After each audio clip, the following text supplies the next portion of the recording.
best thing about the Deep Foundations Institute is the collection of engineers, contractors, material and equipment suppliers, and academics. And so bringing everybody together means the stuff that we get done is useful and is immediately applied and is not in some out there academic corner, or it's not promotional to one type versus the other. It's really a true collection of the best of this industry. Membership of the DFI has many benefits. As I said, for the younger members particularly, there's a wealth of knowledge within the DFI's archives, if you will. The magazines, the journals, the publications. We have this organization called One Mine that we subscribe to, where there are literally thousands of documents on all aspects of deep foundation construction, design, etc.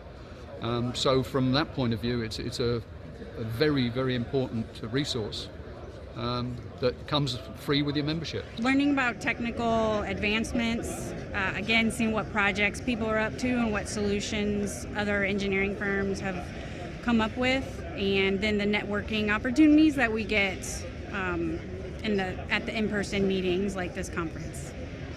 I think the technical committees is just another great way to get involved in DFI. You meet a lot of people in the industry that are very influential and important. They make a lot of decisions that we live by in the industry. So when you participate in a committee like that, you can see firsthand how design and construction is kind of sculpted. So it's a lot of fun, and it's a worthwhile investment.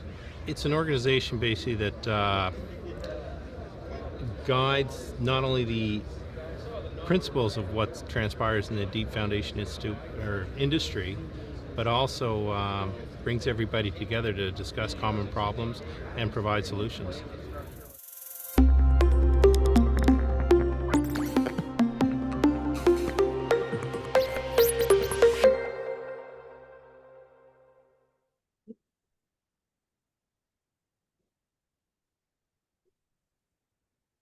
Good evening, everyone. This is Pranav from DFI of India office, Chennai, and I welcome you all to DFI of India Carbon Calculator training session presented by the Sustainability Committee at DFI India. So before we get started with the program, a few quick instructions. Recording of this webinar is prohibited, and the online recordings will be available on DFI of India YouTube channel in approximately 2 weeks' time. After the presentations are over, we'll take questions and answers. You have a Q&A tab in your control panel of Zoom. You can put your questions anytime during the presentation or during the Q&A session. All the questions will be taken during the Q&A session. We are happy to inform you that we have more than 180 registrations from 15 countries. The list you can see, I need not go through that, and I welcome every one of you to this program from different parts of the world. So before I introduce today's speakers, this is a quick sequence of today's program. Introduction of speaker, then a few words about the DFI of India Sustainability Committee by the committee chair. Then the Carbon Calculator training program, again by the committee chair, Dr. Venu Raju and Mr. Sai Kumar. And then we'll have the Q&A at the end. So without further ado, I'll invite today's speakers. So we have Dr. Venu Raju, he's Professor of Practice at IIT Madras and Senior Advisor Sustainability at Keller.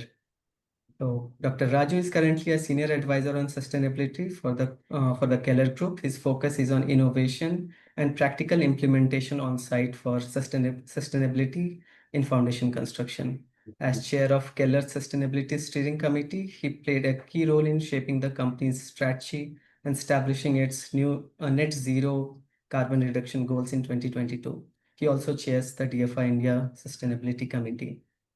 We also have Mr. Sai Kumar, is Senior Engineer Sustainability at Keller Ground Engineering. He brings 6+ years of experience in environmental and sustainability practices. He actively supports Keller's global and local initiatives and is committed to contribute to DFI of India's Sustainability Committee through carbon calculations, guidance, development, and the alignment of regional efforts with international sustainability standards. So I welcome both of you, and I now request you to take this session forward. Thank you.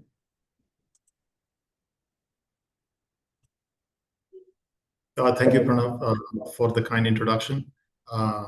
Good afternoon, everybody. Thank you for joining the call, and I hope this 1 hour training session will be useful for you. A quick word about the DFI of India Sustainability Committee. This was formed just this year. It is composed of members from various organizations within the Indian geotechnical and foundation engineering industry, and who are committed to advancing sustainability in the sector.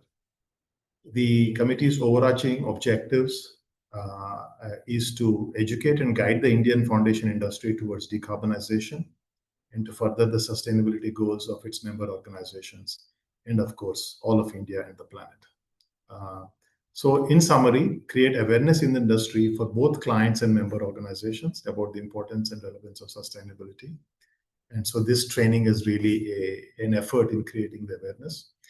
Train foundation industry engineers on carbon footprint calculations. So this is the first such training using the EFFC-DFI Carbon Calculator, which is a worldwide standard on how to make these calculations. Provide an industry overview for setting carbon reduction targets. How are others doing it, and what can we learn from each other? And then finally, develop and extend EFFC-DFI guidance documents, which are already available on carbon reduction in India. So quick run through the members of this of the DFI Sustainability Committee. Mr. Aniruddhan was a geotechnical consultant and one of the directors of DFI. Professor Puranand Savoykar, professor of Goa Engineering College. Dr. Sujata Manoj, principal engineer at Tetra Trek in Australia. Ms. Geetanjali, who's an assistant GM at Engineers India Limited. Dr. Lakshman Rao Mantri, who is a deputy manager at AFCONS. Dr. Shilton Rika, who is a head of projects at ArcelorMittal out of Europe. Mr. Sandeep Bhutale, who is a senior design engineer at Menard. And Mr. Sai Kumar, who's also on this call. So we have a nice mix of people from the academia, from industry, from contractors, from material suppliers.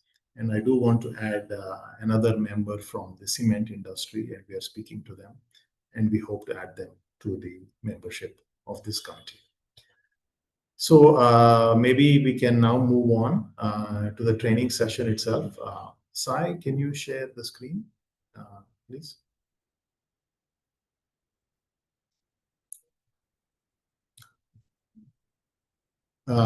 Okay, so I expect that we will take about 40 minutes for this training session, and then we will leave 10 to 15 minutes for the Q&A. Next slide, please. So a few words on climate change. What is it that we are talking about, and what impact does our industry have on climate change? Then introduction to the EFFC-DFI Carbon Calculator and a demonstration. This will be done by Mr. Sai Kumar. And then finally, some conclusions and some time for Q&A and a poll. Next. So many of you may have heard about climate change. Many of you, I'm sure, have felt climate change. The prediction is that if the increase in global average temperatures increases over 2 degrees, then this will have a devastating impact on our planet. Already we are up to about 1.5 degrees. The prevalence of deadly heat waves and extreme weather events would substantially increase. The picture on the right at the top shows a project site in Delhi, which I visited early in the year, and the temperature was 45 degrees. It was really, really tough for the workers to work in such heat. And you can see that how often such high temperature events happen and how long they last is steadily increasing. 61 million more humans would be exposed to severe drought and also extreme weather events like flooding, and 270 million more people would experience water shortage is the other thing that is happening.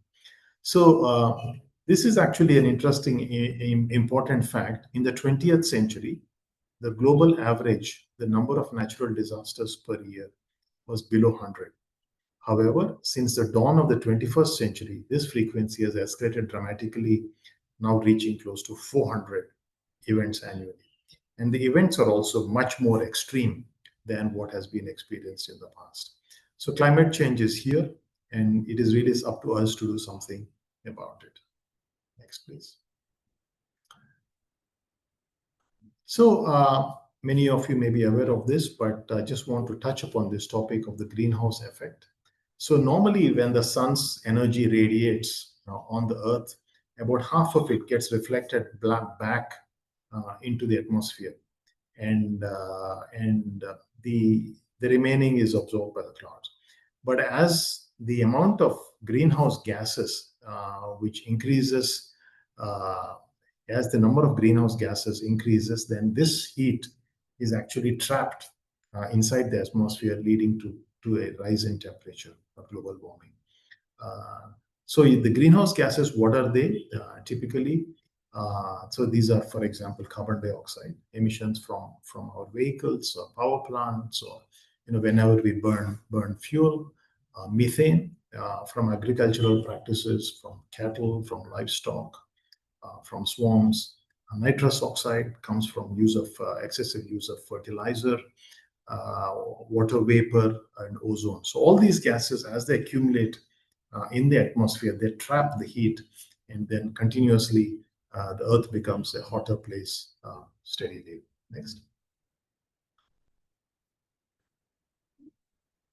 So if you take the average temperature between 1961 and 2010, and if you say that is your reference temperature of zero, then from 1850, roughly from the start of the Industrial Revolution till today, 2024, the temperature which was below the industrial average is now steadily increasing, and now we are almost at 1.5 degrees above pre-industrial levels. And the Paris Accord that took place that happened in 2015 actually said we should try and limit it to 1.5 degrees, and I think now we have already hit that. So the 5 warmest years in India since 1901 happened in the recent years. For example, you can see 2017, 2010, 2009, and in 2025 we have an increase of around 0.65 degrees. 4 months of July recorded the highest ever minimum temperatures, and overall the minimum temperatures in 2024 were the highest on record, with the maximum temperature was the 4th highest. So as you can see, it's very clear that it is getting to be hotter. Next slide. So where is this coming from? And it is interesting that the impact of the construction industry, construction itself contributes in total. That means the construction activities, construction of non-residential and residential buildings, operation of all these buildings accounts to almost 40% of total emissions, about 39%. Other industries and transport contribute, as you can see here on the left, 31%, transport is 23%. Air travel, for example, is a major contributor to greenhouse gases. And within the construction industry, foundations, you can see the graph on the right, contributes to about 15 to 23% of average embodied carbon. So construction is a major contributor, and even foundation construction is also a major contributor of that total. So there is an opportunity for all of us to do something about it. I just want you to keep in mind that there are many contributors to carbon emissions, and I will list those in a moment. But 2 major contributors are next. One of them is steel. Steel is, of course, the backbone of much of what we do, all the construction that we do, all the tension, all the tensile strength that is required in buildings, bridges, and so on. So it is an extremely important material, but it is also one of the major contributors. And so nearly 2 billion tons of steel is produced worldwide, accounting for about 7% of human greenhouse gas emissions. So you can see rebar. So the Sai will explain to you what an emission factor is. But the emission factor for rebar is for brand new rebar done using a blast furnace is somewhere around 1.8 tons of carbon dioxide per ton of steel. So yes, carbon dioxide has a weight, and so 1.8 tons is a large number. But however, there are many initiatives underway to try and reduce these emissions. One is to actually use a more energy efficient process like an electric arc furnace as opposed to a blast furnace. The other one is to use recycled steel rather than mine fresh ore and transport it all the way from a faraway land, to use recycled steel. So there are many processes here, and Mr. Shilton Rika from ArcelorMittal is continuously updating us on what is happening on that front. The other material, which is also a major contributor, is cement. As you know, cement and concrete is everywhere. Without it, we cannot build anything. And about 4.5 billion tons of which is produced annually to cater for buildings and infrastructure construction. Portland cement alone contributes to 8% of all anthropogenic CO2 emissions, representing more than 25% of the industrial sector. So normal Portland cement, which is used as clinker, these are the emission factor you can maybe try and remember, is OPC has about 860 kilograms per ton of cement.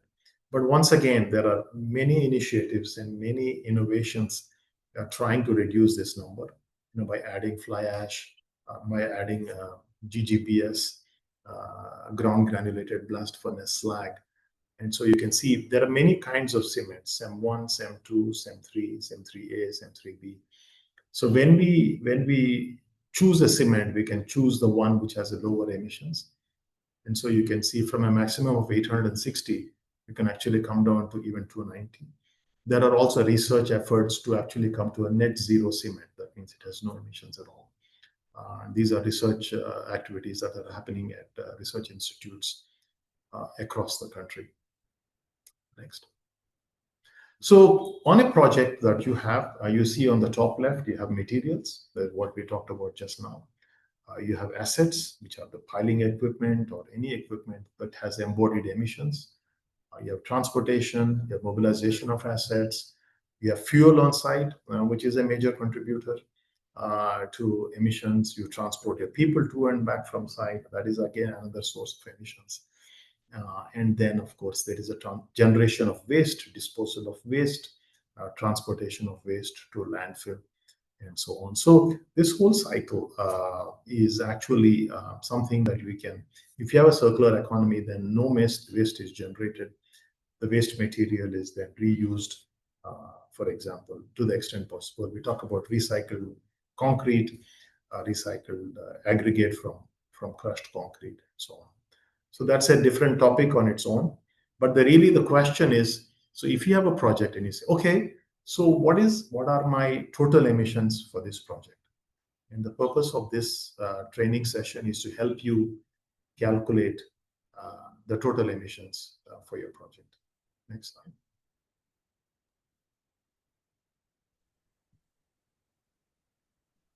Yeah. So I'll pass this on to Sai. Sai, can you please introduce the EFFC?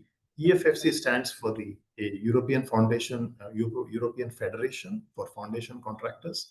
So this is the European body of foundation contractors, and DFI, of course, is the Deep Foundations Institute. Started in North America, then we have chapters in Europe, and of course now in India. Over to you, Sai. Yeah. Thank you, Dr. Venraju, for giving the great introduction to the need of this calculator.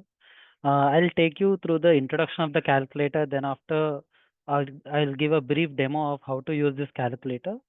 First of all, where to find this calculator? It is available on both official websites of EFFC and DFI. If you're going to DFI, it will direct to EFFC website, and over here at the bottom, you will be finding a link to download this calculator and a user guide also available to download. Then like a brief introduction about this calculator is it's an Excel based calculator which is designed exclusively for geotechnical works.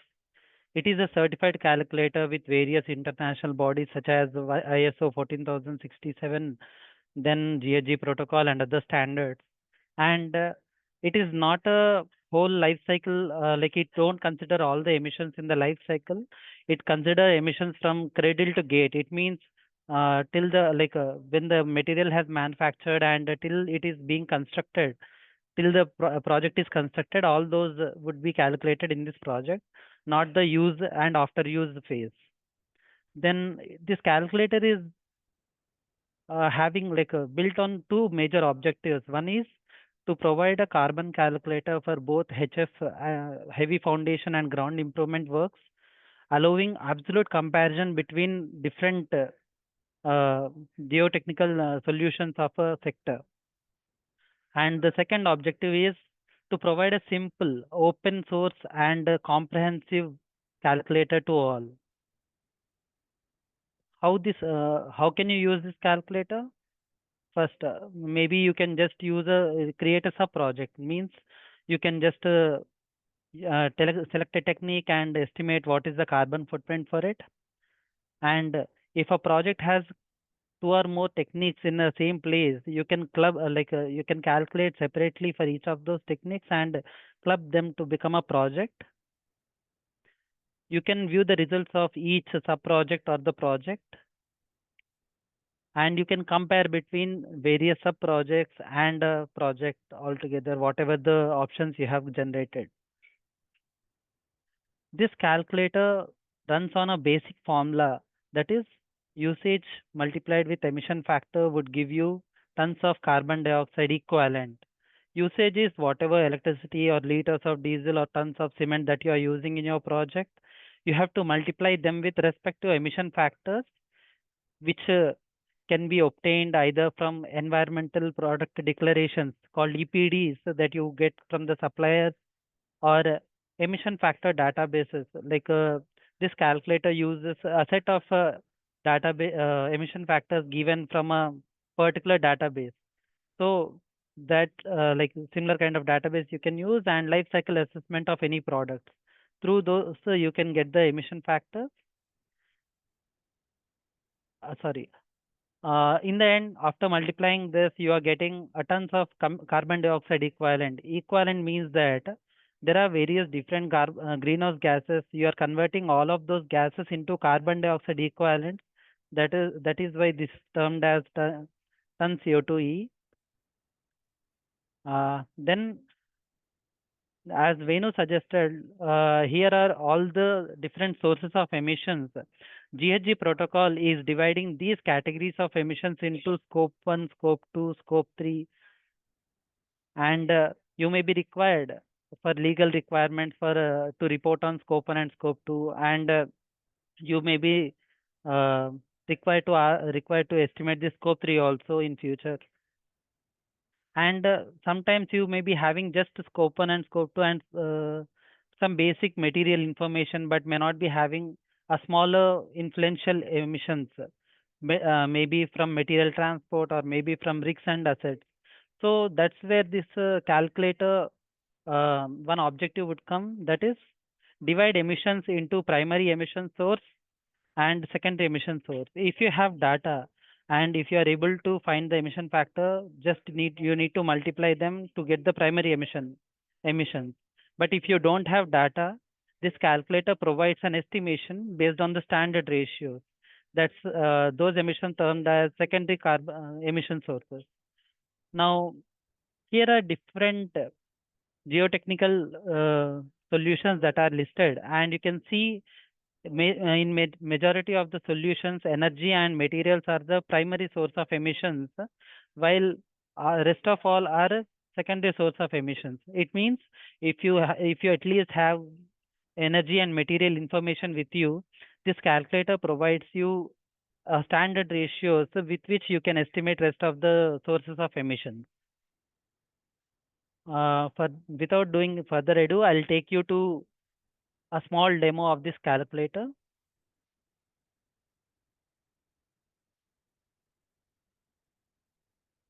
Yeah. When you open this calculator, download it from the website, first you would be taken to the disclaimer sheet.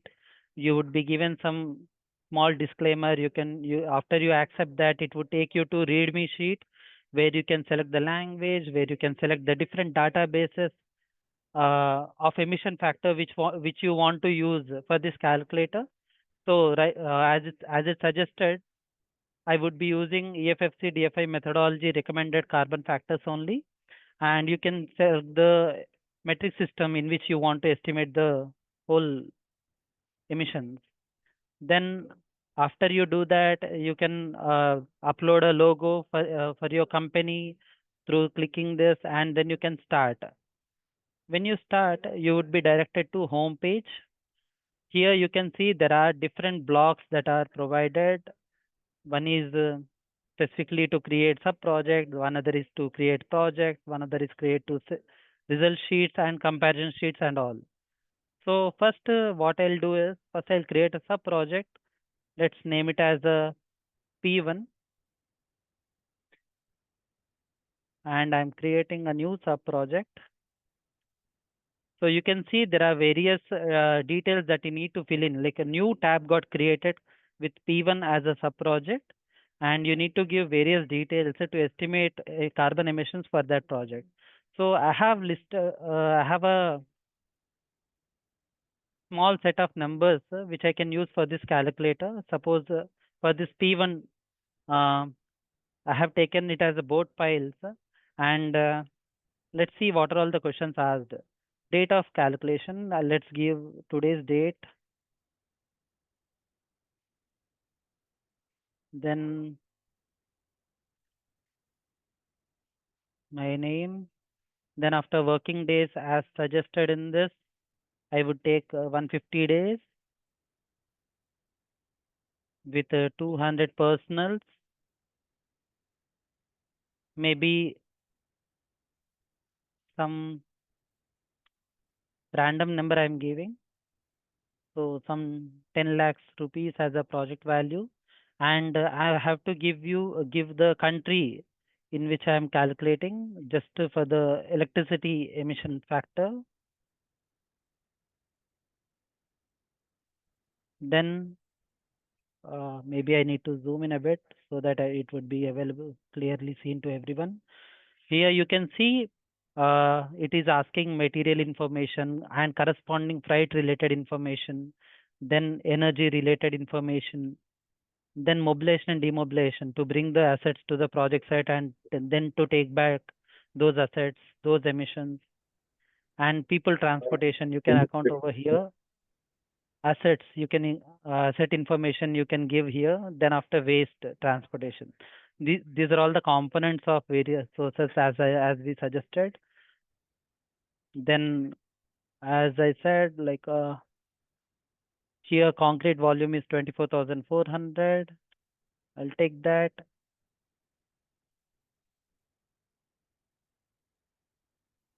Then, as suggested, OPC cement is being used. If not OPC, if you have any other cement, here is a clear classification of cements available.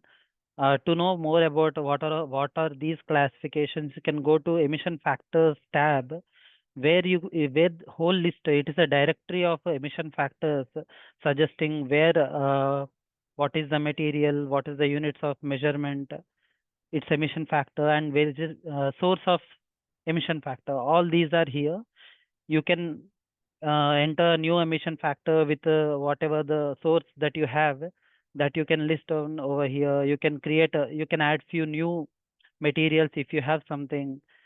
That all are available here. Those are all options available here. Here you can see the types of cement. Here, as suggested, these are all the types of cement with some secondary material in this. Okay. Now, as it is OPC, I'm just taking SEM1. And here it is already, there is a default concrete mix that is available. I'm not going to change that. And here steel usage is some 1300 tons. 1300 tons. And this calculator is... More? Can you zoom in a little bit more so it's easy to see? Sure. Okay. Yeah, that's Then, good. yeah. Good. As you can see here, calculator is defining recycled content to be 41%. If you don't have information, better to be conservative, take it as a virgin material. Then here you can see what are the materials are defined. Bentonite is mentioned. Bentonite, here it is there. But as a concrete mix, if I want to take it as a separate, here just I have to click on the drop box on each of the materials. Then I can add that material. You can see here bentonite is available, and bentonite is in tons. That unit system is there. So 1,000 tons. 1,000 tons of bentonite is used. Yeah. Here you can see the freight value for all of this concrete is mentioned, like it is coming from 20 kilometer. It is coming through a truck which is having 17 tons of load carrying capacity, taking 8 tons per load. So it will give a whole number of trips and going empty. So it is like when the transit mixers go back, it will be empty. So 100% empty return it is going. So this is the emission factor that this calculator has taken. Here you can see all these white tabs are where we can give some input. Yeah, this is all with the material. And next, here we have diesel consumption 380,000. So 380,000.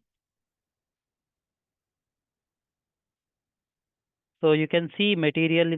Soon after I gave details, all of these components are being shown here. If you have a diesel, which is more biofuel, you can add that for your calculation. As I suggested in the emission factor tab, you can add that. Then all these, you can see here on all of the sources, just beside that it is written whether it is secondary source or primary source.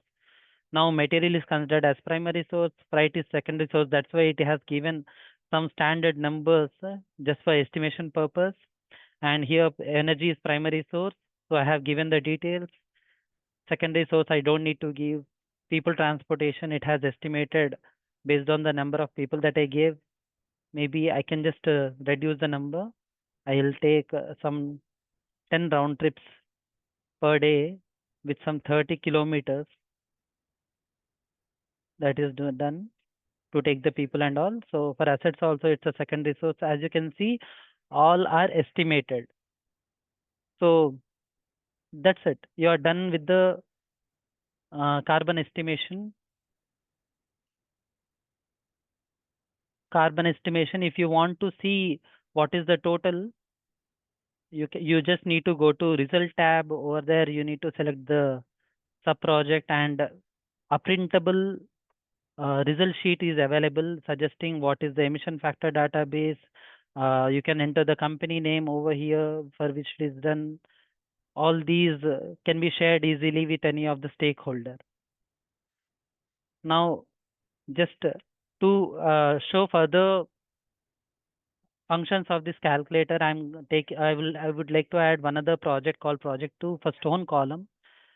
Now, for creating one other sub project, I have to go back to home where a new sub project can be created. I'm naming it as P2 with the technique stone column.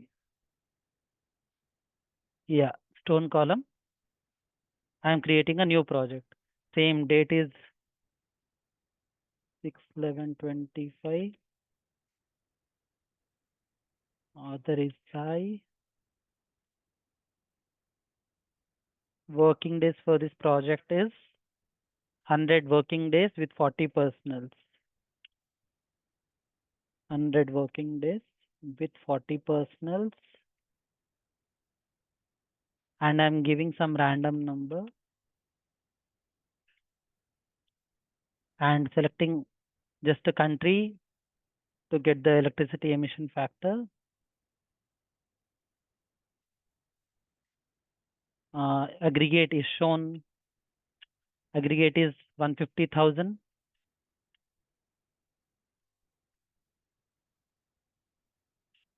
And you can see here, aggregate material is primary source and freight is also primary source. This calculator is saying like this also a major component. We need to give some exact details for the proper estimation. So maybe I'll give like aggregate is coming from 20 kilometers away plant. So I'm giving 20 kilometers coming through 33 tons of ton carrying capacity truck with some 25 tons in each trip and going 100% empty. Then material details are entered. Then diesel consumption 300,000. 300,000 material is done. I'm going to energy 300,000 diesel. As you can see, mobilization and demobilization is considered as secondary source. But if you have some data related to it, you can just enter. Here it is stated as 60 trips from 250 kilometers. So I'll take 60 trips for 250 kilometers. And maybe I can select a truck which is of larger capacity to carry these assets. So that is done. People transportation estimated automatically, secondary source. Yeah, assets, it is also asking, like it is taking secondary source. Yeah, all the details are entered. Now you have emission factor like done. Carbon calculation is done for project 2 as well. You can see project 2. Now let's take a scenario where in a project both of these project 1 and project 2 are there. Now let's create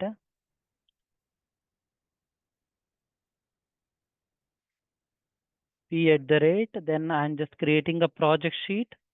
As you can see, this is the interface of project sheet, and I can give the date again.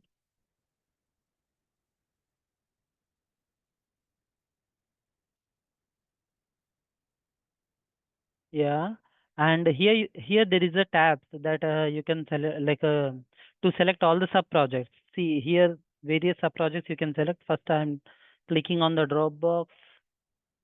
Some error has come. I'll create once again. Let's just see.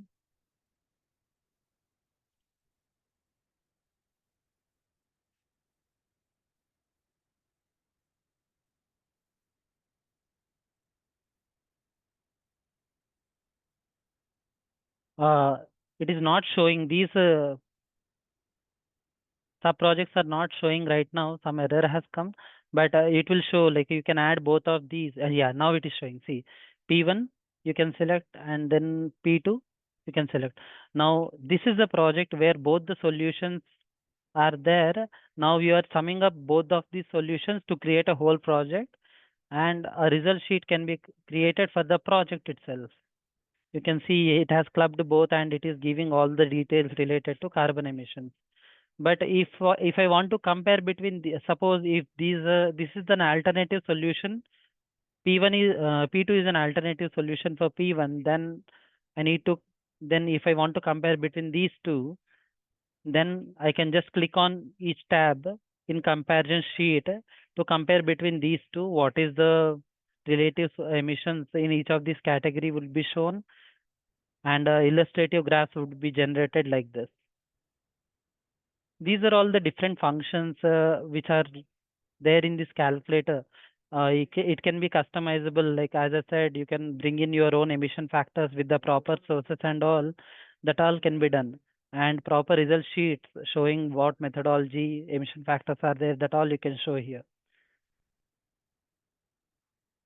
If you have any doubts, you can put that in the end.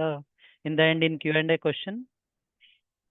Q&A session, and now I'm passing on this to Venu again to give a further plan for this carbon calculator and to give a conclusive remark. Thank you, Sai, for a nice explanation of the carbon calculator. If you go to the next slide. The thing before we go to the modernization of the calculator, the thing I just want to remind is that this calculator is a global standard. So everybody is using the same calculator. So the methodology for calculation is standardized, and so everybody. So when you have two people calculating, then at least you know that everybody is not using their own calculator, and so this is a very important step. It is aligned between the European Foundation and the Deep Foundation of North America. So it's a very good success. So what Sai showed was version 1, or the first version of the calculator, which is Excel based. So now this calculator is being modernized. So this will be version 2. It's a much more slick interface. It's web based. So how you can measure, you can compare, and then you can reduce your carbon footprint. Next one. So this on the right is a flyer for the new version of the calculator. So all existing features are retained. It's got a better user experience. It's a new platform, dynamic updates of the databases, so that if there are any new emission factors or new information, it is continuously uploaded. Compliance with accounting standards, GHG Protocol, and outputs for CSRD, which is a European directive for corporate social responsibility. There are APIs available. You can have an account for your company. Emission factors can be imported. EPD database access, which is and so on. So this is going to be a new improved version, which is going to be launched in 2026. And so actually, the DFI Institute has requested for sponsors for this development. So if your organization is happy to make a contribution for the development cost of this calculator, so then please reach out to us or to Mr. Chris Nelson. His email is below. I will share this flyer with you. Any support will be greatly appreciated. Sponsors will have some special benefits as early access and being able to tailor the development more in line with industry expectations. So this calculator is being continuously developed, and so the next version is going to be much more, I would say, user friendly. The interface is much slicker, and I'm sure it will be very useful. Next slide, Sai. So coming back to the whole thinking around this, when should you use this calculator? When should you do something about it? And so the measurement has to start at the very beginning, at the very first proposal. When you're considering a foundation solution, are you going to use board pile wall, driven piles? Are you going to use a ground improvement solution? Are you going to use steel pipe piles? Are you going to use sheet piles? What is the solution? How many piles? What is the depth of these piles, and so on? So you have to start at the very beginning, because that is when the impact is the most. Because just imagine if you have a solution with say 1,000 piles, and then you can reduce it to say 700 piles, smaller diameter, shorten the length, then the impact is tremendous. And then you can also consider options. Once you start the operations, then many factors are already kind of baked in.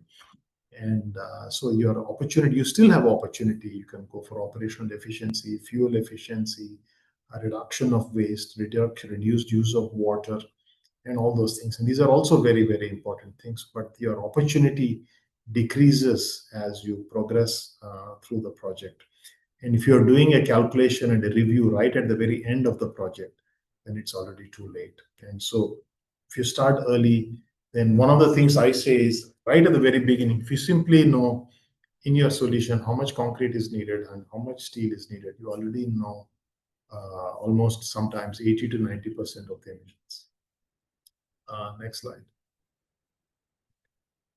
Here is a case of a steel plant which had a goal of producing net zero carbon steel using 100% recycled steel. So at the very at the very early stage, the initial estimation was 70,000 tons, and this was in a high seismic zone where the soil could liquefy. The lateral capacities of the piles was very low, of course, when the soil had liquefied. And so the design change was when they said, let us compact the ground so that the soil will not liquefy. And the number of piles, not in using a raker piles, for example, or large diameter board piles, were not necessary anymore. And so simply by design modification or optimization, half the emissions could be taken out, so 35,000 tons. And then the next on-site, using low carbon cement, took out another 3,000 tons. Improved concrete mix design took out another 50 tons. Use of synthetic polymer as opposed to bentonite took out another 100 tons. Transportation of people, optimized transportation using buses, reducing the travel distance for the people on site, took out another 150 tons. Optimizing the right kind of machinery. That means you're not using, when you need only a piling rig with a 20 ton meter of torque, why take a much bigger rig? And so if you can, use the right size of the equipment, then that took out another 2,700 tons. So starting with an estimate of 70,000 tons, you could reduce it down to 29,000 tons. Next. So in conclusion, I'd like to say that the value of the carbon calculator is to calculate scope 1, scope 2, and scope 3 emissions. It is a free calculator. It is a certified way to calculate emissions from materials. Certified is a very important piece. Allows for emission transparency and potential offsetting. You can compare solutions. You can upsell lower carbon solutions to the client. You can establish a carbon baseline for the project. And then you can also understand the hotspots for where you have opportunity to reduce the emissions. Next. So I'd like to conclude by thanking all of you for sitting through the call.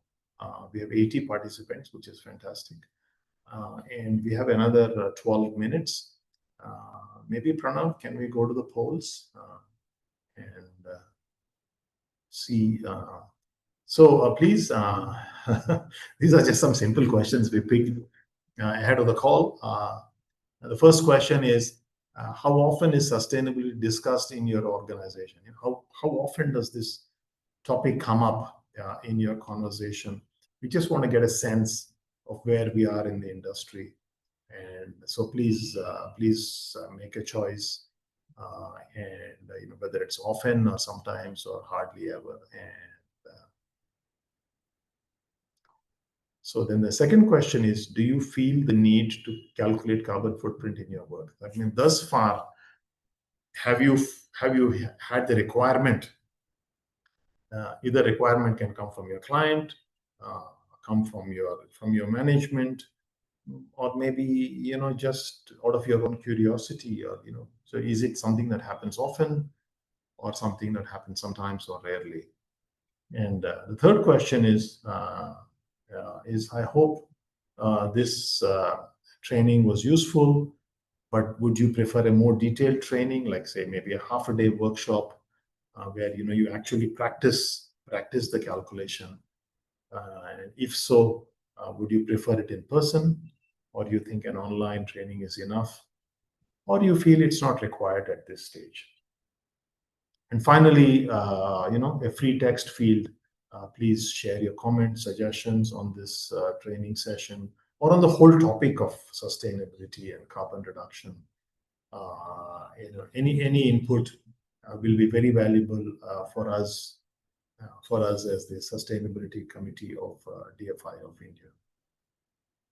So I think you can answer these as we go through the Q&A. So I will now open the Q&A chat box to maybe try and see. So if we don't answer all these questions at this stage, we will definitely get back to you, in writing. So I have the first question by Mr. Likhon Biswas. Thank you for your feedback, sir.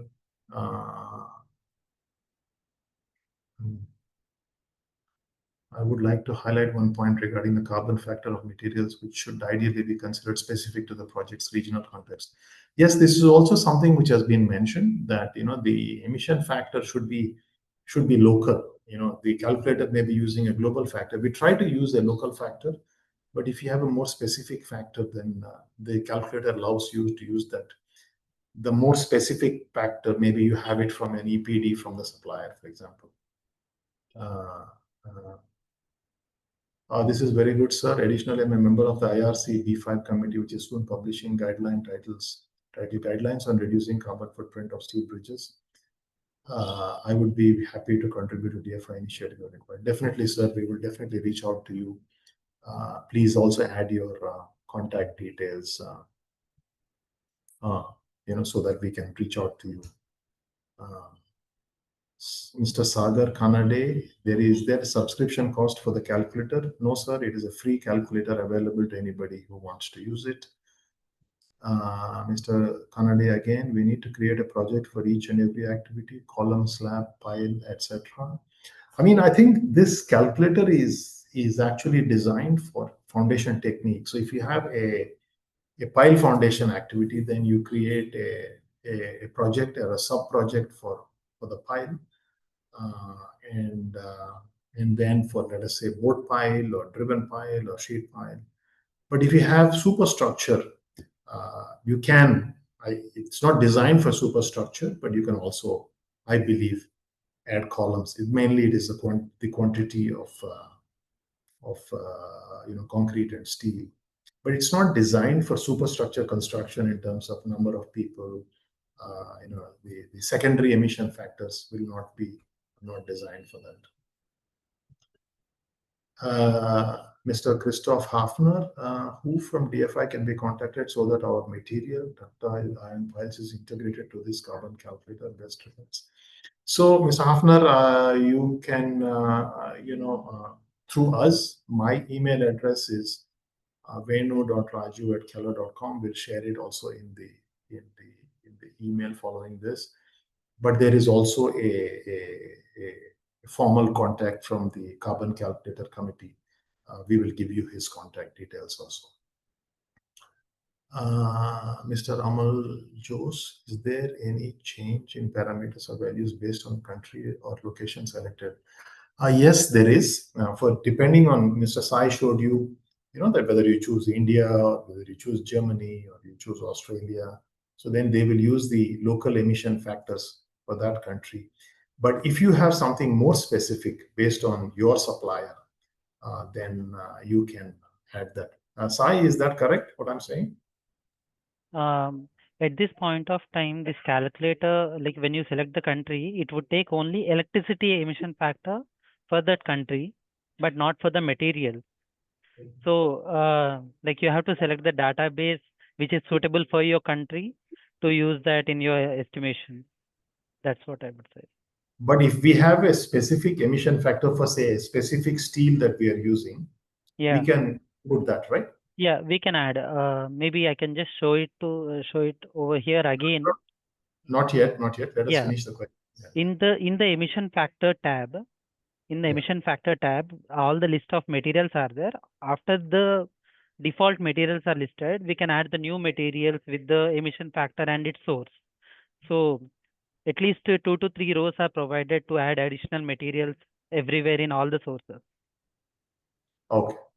Yeah. So Mr. Sunil Basarkar has a question related to this. It says, is there any single window for using emission factor in our calculator? Do these factors vary in the various reference standards? Sai, can you answer that question? You need to, at least for the first time, you have to enter all the emission factors manually and giving proper reference, like from which database you are getting all of these emission factors. Soon after, there are many questions on this, I'll try to show it again if it is okay. Yeah. Okay. Yeah. Yeah. Here I am taking you to emission factor sheet. where you can see there is different under material category itself. There are different standard databases are referred. EFFC-DFI recommended emission factor, US EPA, France Bilan carbon, and other databases. If you have any database that you prefer, you can give that reference database and you can give the emission factor over here for all of these. And in, as I said, in the home, like in README page, you have to select that particular database so that it will be applied to all the calculations that you would be doing. That you would be doing. But if you have only emission factor for a specific material, you can just add that emission factor like this. I have added for test concrete. You can add a material and its units of measurement and emission factor per unit of material, like unit of measurement, and all the references you can give from which source you bought all of these like that, and what is the uncertainty of this emission factor also you can give. This is there for all the sources of emission, as you can see, for energy, freight. Like these are all the white blocks you can see where you can enter the new numbers. Yeah. Hope Good. this Thank is you, clear sir. to everyone. Can you go back to the Q&A? Let me go back to there. So then next to us, Mr. Kanade, because in every project, for example, a metro project, there are multiple activities going on. So for each activity, I need to create a separate project in the calculator. In large organizations with different types of projects, this leads to a large number of sheets. So this basically, this is meant only for foundations. So if you are doing, let us say on a foundation project, you have, let us say you're doing board piles, you have maybe a secant pile wall, you have anchors, you have let us say some tie down anchors or tension anchors. So my thinking is that for each of these, you have to create a sub project. And then I would say that is the best. So I expect that in each project, there should not be more than 4 or 5 foundation techniques. But the superstructure is not included in this in this calculator. Rima Das, is the emission factor for electricity and construction materials same across all countries, or does it vary depending on national energy mix, industrial processes, and absolutely. If you take emission factors for a country like say Norway, it's I think it's 0. India has its own emission factors depending on the energy mix. You know, if we are using a lot of coal, then it will be, for example, high. But I know that, or we know that, you know, our energy mix is going more and more renewable, so the emission factor will decrease. So this has to be updated over time, and so the new, I think even in this calculator it is updated dynamically, but even in the new version it will be updated continuously. So in summary, it is definitely different for each country or each geography you work in. Mr. Malik, wonderful initiative. Do you have tunnels and bridges in your projects category? We recently did a manual calculation of COD equivalent for a tunnel project where I used similar factors for cement and steel bars as mentioned by you for tunnel calculation. This seems to be a very useful and progressive tool. Thank you, sir. Definitely, you know, doing this calculation is definitely just the awareness that we need to do a calculation with methodology to calculate, knowing emission factors, and having a simple tool like this will definitely is very helpful. Mr. Arshadullah, thank you for the informative and demanding seminar today. I have a follow-up question regarding DFI calculator. Could you please clarify which factor accounts for projects constructed on forested land, specifically the one related to deforestation? Okay, I have to find out. I'm not really sure. I'll But tell you. yes, I please, have yeah. some information. So what we are discussing is manufacturing emission of the materials. Like it is at the manufacturing, not at the place of construction. So for like if you are referring to deforestation, so that is a different topic altogether, where biodiversity is considered, and how much of influence is there on the biodiversity that project is having on the biodiversity. That's all is a different matrices actually. That is not included in carbon calculation. Yeah. Topic. That's another topic. The question of deforestation is Miss Nehal Desai, any calibration is carried out for calculated and actual carbon emissions? Any calibration is carried out for calculated and actual? This is a very important question. So actually, one of the things which we encourage is you calculate the emissions at the beginning of the project. That means at the beginning you make an estimate. Okay, these are the emissions that we estimate for the project. And during the course of the project, you track the emissions and you see where you can change and decrease and which factor made the most impact. That's what we call the waterfall diagram. I start with 70,000 tons. I change design. I take out 30,000 tons. I use another type of cement. I take out another 50,000 tons. I optimize equipment. I take out another 3,000 tons. I reduce fuel consumption. I take out another 100 tons. So this is actually, I don't know if you mean calibration by that, but this is actually the most important activity or the purpose of doing this calculation. We're running a little short of time. I'll quickly run through. Mr. Sampath Raj from EIL. In developing countries like India, the selection of foundation is largely governed by economic consideration. Under such circumstances, what would be the most effective way to advocate and convince clients to adopt more sustainable? I think this is a beautiful question. The first thing is to say, look, in the original solution, this is the carbon emissions leading to, let us say, 70,000 tons. If we use another technique or optimized design, we reduce it to, say, 50,000 tons. So we save 20,000 tons of carbon dioxide. We also save the corresponding cost. So I think as we go to Viksit Bharat and we talk about decarbonization, we talk about net zero, everybody has to start thinking about this. And I think the main purpose of this calculation is actually to raise awareness. And I hope and my prayer is that more and more people start to take this topic seriously. So we are a little bit running over time. I'll just keep going for another few more minutes. So if you can stay, please do. If you have to log off, of course, I understand. Does the calculator take into account for the excavation in case of open foundations? Sai, does it take care of excavation? If we excavated volume, transportation distance? Yeah, in excavation, diesel and the transportation are are the main components. So in any of the sub project, you can include energy, and in transportation, like corresponding freight you can give. That's it. So okay, yeah, very important. Yeah.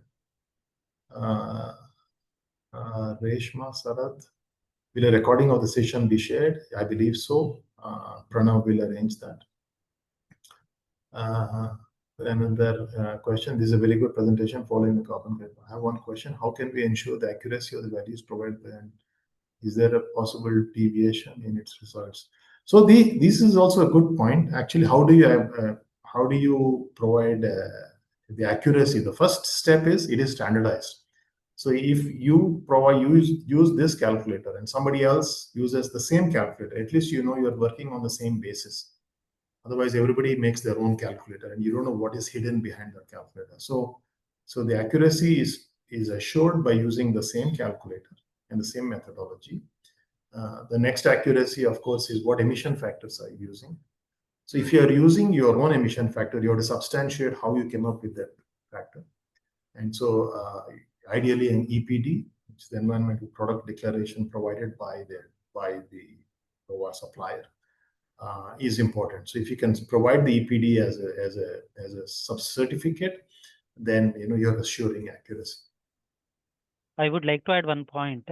For any of the material, the emission factor given from the database, like it is showing the uncertainty of that emission factor as well in this calculator. With respect to steel, how much of uncertainty can be there, that all are clearly defined. So the assumptions are same. If if everyone is using same database, the assumptions are same, and a proper comparison can be done. Yeah, as you are saying. Yeah. Bhavita, If I want to compare bricks prepared with only soil and soil with fly ash, will it be possible? Yes, just by the emission factors. So then you have to either, this is actually, that whole emission factors thing is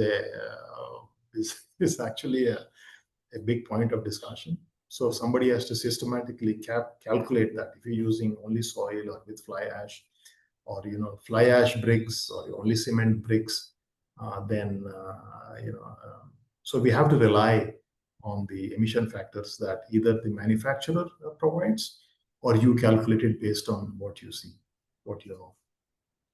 We often show Chandan Ghosh. We often show our integrity as a geotechnical engineer by taking up a bit higher factor of safety. How the calculator takes care of such issues in general? Yeah, so if you're using a higher factor of safety, then you will just simply use more steel and concrete. So one of the things that we do is we say, look, for this solution, where the factor of safety is, let us say, unnecessarily high, say 3.0, the emissions are X, and if you use the factor of safety as per IS code, then the factors are only 70% of X, the total emissions. So then you can justify why we should not use unnecessarily high factors of safety.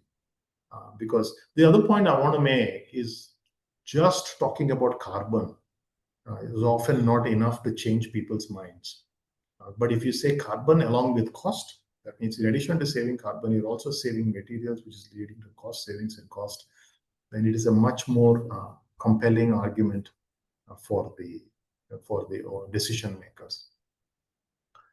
Last question I have here, Linard Shams. Geopolymer is also considered a soil improvement technique. Has this been included in the calculation? Have environmental aspects such as potential contamination been taken into account?